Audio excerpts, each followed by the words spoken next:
која го поминавте животниот век.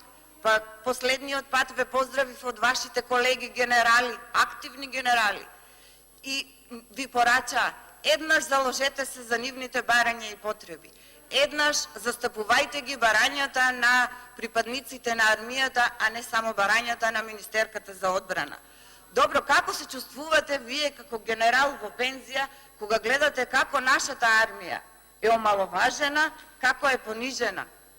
Како се чувствувате како генерал во пензија, кога секојдневно припадниците на армијата на Република Македонија се под притисок, под уцена да го извадат името на нашата држава која што го носат од левата страна?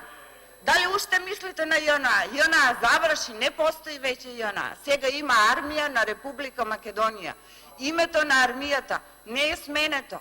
Иако вие тоа сакате пред време да го направите со уредба од председателот. Армијата е се уште армија на Република Македонија. Имам уште многу да ви кажам, имам време останато, во врска со членот 40А од Законот за служба во АРМ, ве молам да ме слушате, професионалните војници ми го поставија ова, бараат од вас одговор, бидејќи ве контактирали, повеќе не му враќате на пораките, во врска со навршување на 45 години возраст. Благодарам. Да се довршам мислата.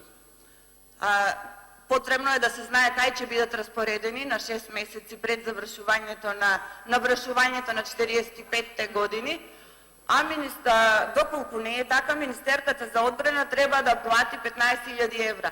Добро знаеме дека се направени списковите кој, каде и како треба да оде. А колеги, можете да предпоставите по која основа се правени тие спискови, дека ќе работат како чувари за минимална плата.